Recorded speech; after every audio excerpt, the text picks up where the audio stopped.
नमस्कार प्रिय विद्यार्थियों, अब हम सीधे बात करते हैं जयशंकर प्रसाद की गुंडा कहानी।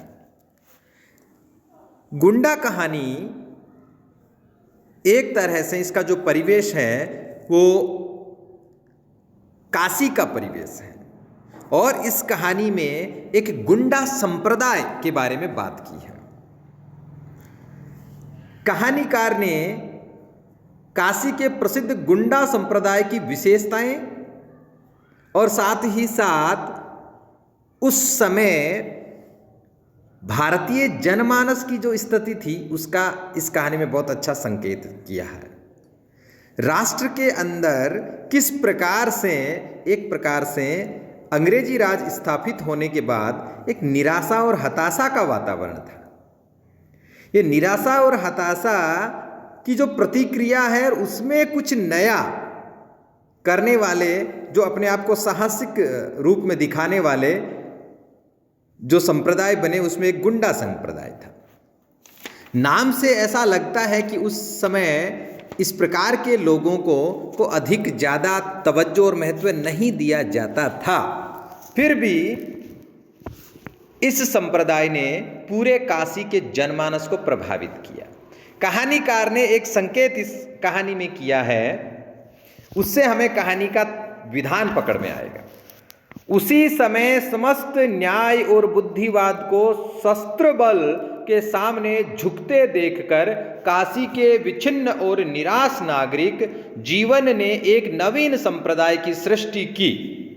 वीरता जिसका धर्म था, गुंडा संप्रदाय की जो विशेषता आ रही है वो विशेषताएं हमें समझनी है कि कहानीकार ने गुंडा संप्रदाय की कौन कौन सी विशेषताओं की ओर इशारा किया है। कौन सी? वीरता जिसका धर्म था, अपनी बात पर मिटना, सिंह वृत्ति से जीविका ग्रहण करना, प्राण भिक्षा मांगने वाले कायरों तथा चोट खाकर गिरे हुए प्रतिद्वंद्वी पर शस्त्र न उठाना, सताए निर्बलों को सहायता देना और प्रत्येक क्षण प्राणों को हथेली पर लिए घूमना उसका बाना था। और ऐसे ही लोगों को काशी में गुंडा कहते थे और इन्हीं विशेषताओं वाले दल को गुंडा संप्रदाय कहते थे। तो एक तरह से ये जो कहानी है उस गुंडा संप्रदाय के बारे में है और इसका जो नायक है उसके माध्यम से कहानीकार ने बहुत अच्छी बात सामने रखी है। इसका नायक ननहकू सिंह है जो एक जमींदार का बेटा है, लेकिन गुंडा संप्रदाय से बड़ा प्रभावित है और अपनी वीरता के बल पर वो अपनी खास पहचान रखता है।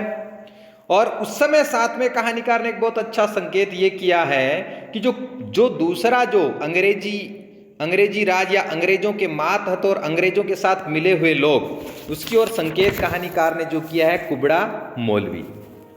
ये लोग समाज में किस प्रकार से दहशत फैला करके, डर पैदा करके और एक प्रकार से शोषण का एक नया जरिया और भोग विलास का प्रयोग ये लोग करते थे।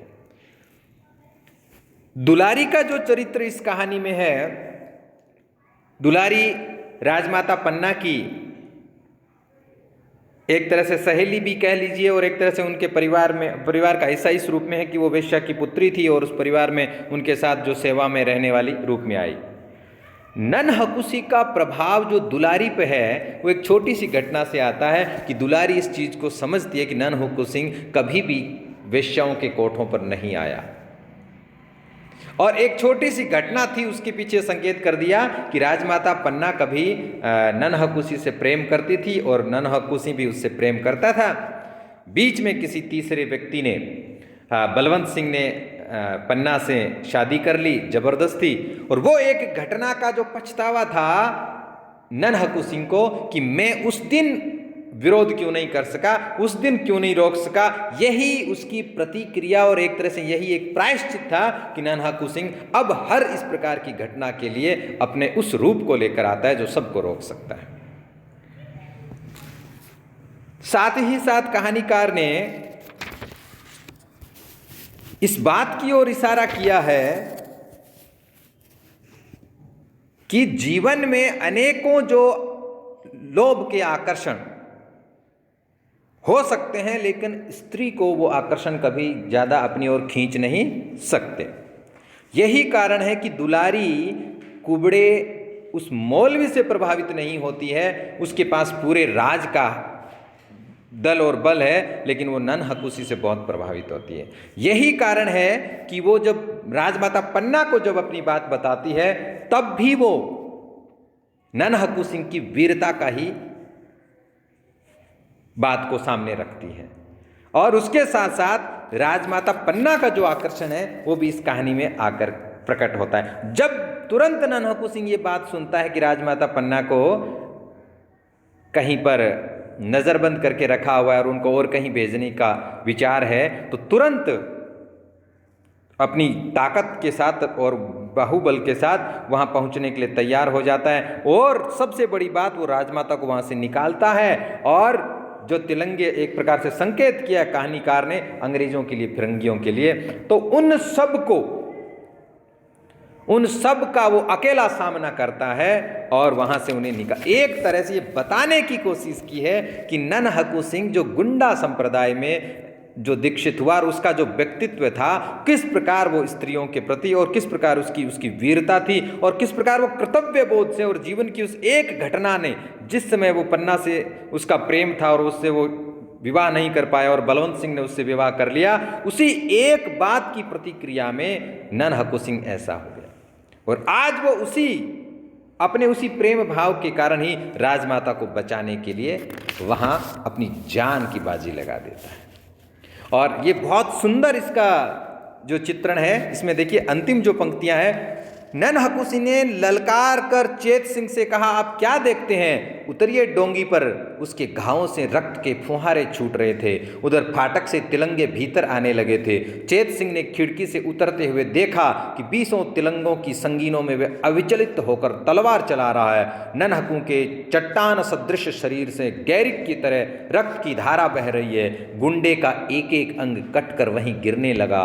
वह काशी का गुंडा था। यह है आपकी गुंडा कहानी।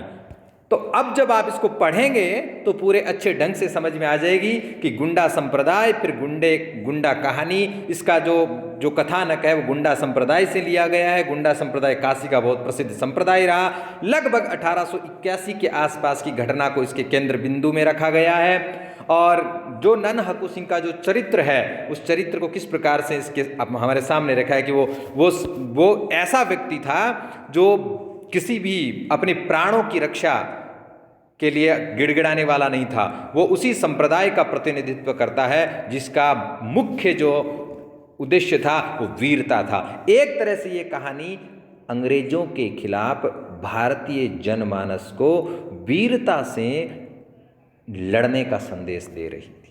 एक तरह से यह कहानी उस साहसिक परंपरा को पुनर्जीवित कर रही है। एक तरह से यह कहानी निराशा में नई आशा का संचार कर रही है। ये कहानी का जो कथानक 1881 के आसपास से उठाया गया है, उसका कारण ही सबसे बड़ा ये था कि कहानीकार एक तरह से राष्ट्रीय आंदोलन जो अंग्रेजों के खिलाफ जो चल रहा था, उसमें उन प्रतीकों को सामने ला करके भारतीय जनमानस के एक एक व्यक्ति को राष्ट्र के लिए तैयार कर रहा था।